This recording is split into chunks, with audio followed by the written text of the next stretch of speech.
Hey guys, welcome to my channel. Please subscribe and like. Yeah, let's get into this. What I'm going to be speaking about right now is about your authority. Your authority. You know, when we think about people who have authority, we think about people who have power and influence around certain things or the things around them. That's someone you think of when you think about someone with authority, right? Do you know that you have an authority? Do you know that you have authority over many things? You have authority over the spiritual realm. You have authority over also the physical realm. Do you know that? I know that one of you may not understand this. I know that maybe some of you do not really get this, but you have freaking authority. You do have that authority. Okay. So how do you have this authority? Maybe that's your question. Let's turn to the book of Genesis 1 verse 26. You know, this is where God was creating everything. So when God was making man, he said to himself when he was making man, let us make man in our own image and in our own likeness, and let them have dominion over the earth and all things around. So basically, you have authority. So basically, you have the power because God has said so. It's because of the fact that God said that you have authority. That's why you have authority. Not only that, I want to also highlight that part when God was speaking to himself and saying, let us make man in our own image and our own likeness. You know, he said that let us make man in our own image and in our own likeness. So basically, you are created in the wonderful image of God. You are created to be like God. You know, how is God? God, for sure, we all know, he's our creator. He's awesome. He's that guy that, you know, that does great things. You know, that's who God is. God is loving. He is merciful. He is a loving God. He is a powerful God also. Remember that. And so all those traits that God has, you have. You have love. You also have mercy. You have also power, just like God. All these traits that God has, you are supposed to have. I'm not saying that you are equal to God, but I'm just saying is that God is your father, you are his son or daughter, whatever you are. You are his son or daughter. So basically, you are like a mini God who is created just like his father. So I'm going to be telling you about one of God's most powerful superpowers.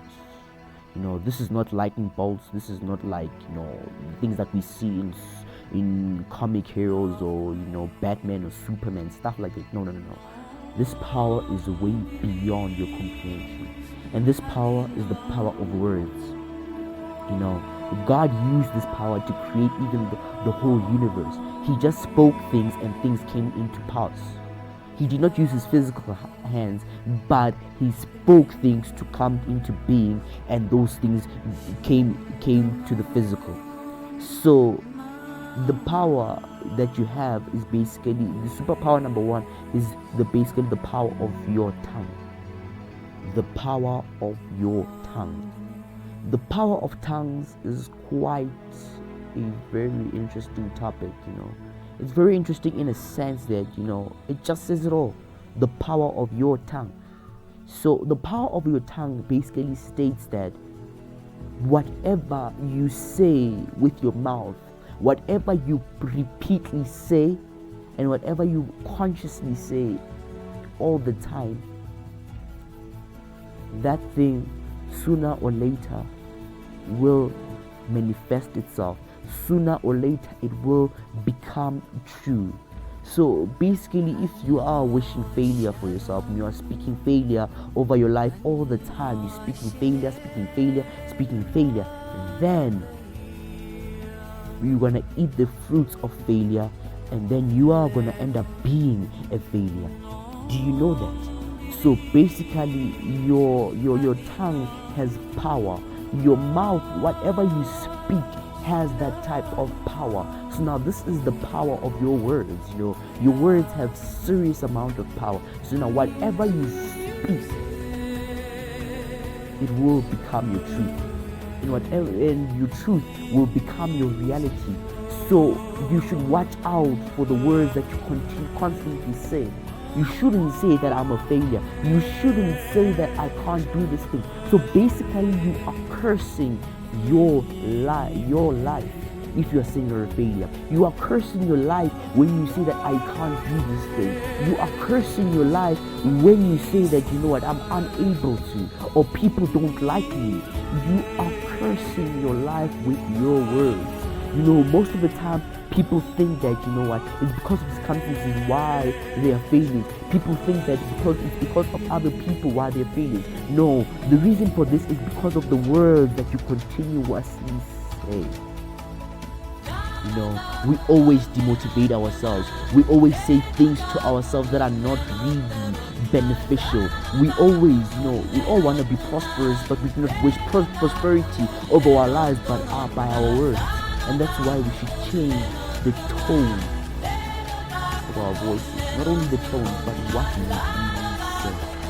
You know, we should start speaking blessings over your life. You should start speaking good things over your life.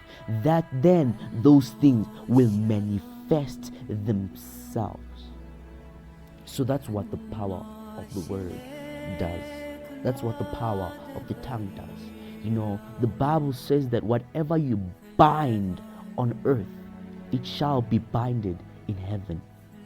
So binding, basically, it means that whatever you constantly say and believe in your heart, it shall also happen in heaven. And whatever happens in heaven will happen. And that's the thing. So whatever you bind on earth shall be binded in heaven. So you should watch out for the words that you constantly say. You should watch out for the things that you constantly say. You know, I'll give you an example of the power of words right quick. So in the book of Mark, in the Bible, you know, there was a story of Jesus walking with his disciples, right? So he was walking with his disciples. I think he was going to a church or something. So when he was walking with his disciples, he got hungry. Jesus was hungry. So yeah, he was hungry. So when he was hungry, he saw a tree there, a beautiful tree with green leaves. You know, this tree looked healthy. It looked like it bears some delicious fruit. So he went there. He was like, nah, let me go and grab a fruit there, and I can eat at least. So when he went there, oh my God. Hey guys, I'm gonna be speaking about your authority. Hey guys, influence.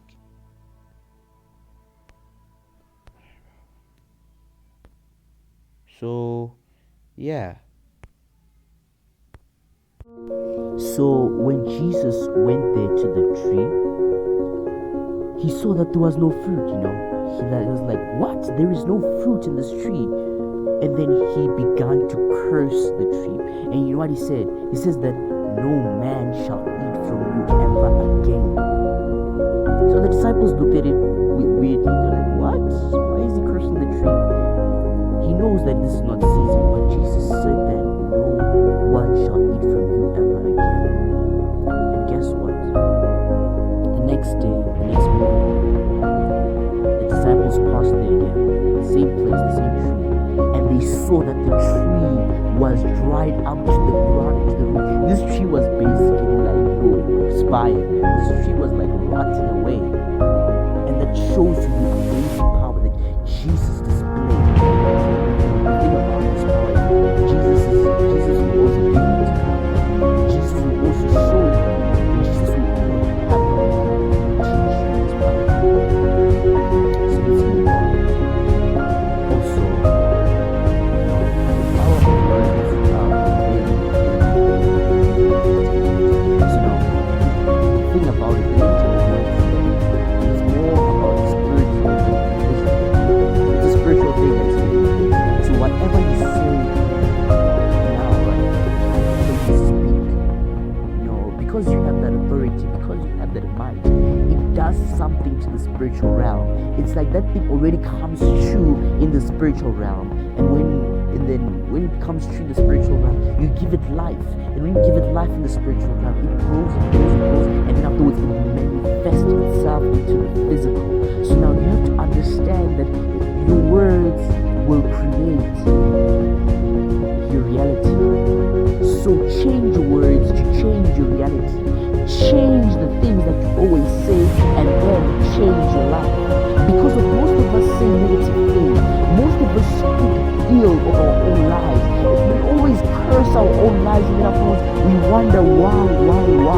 No, we always blame God. We always blame things. Always blame. Not really blame ourselves because we say this thing. Start wishing good for your life. Start saying that instead of saying I'm a failure, start saying I'm a winner in the process. I am being molded into a winner right now. You should start saying that I'm a champion. You should start saying that I'm beautifully and wonderfully made. You should start saying that I can do all things through Christ who strengthens me. You should start saying that,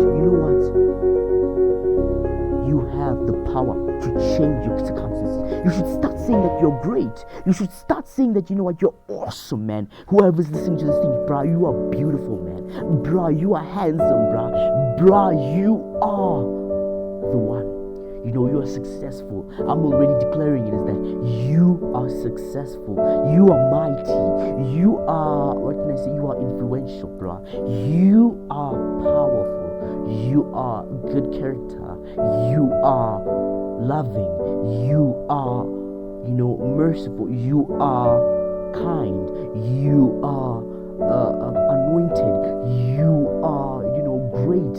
You are not the tail, but you are the head. So now embody these things and change what you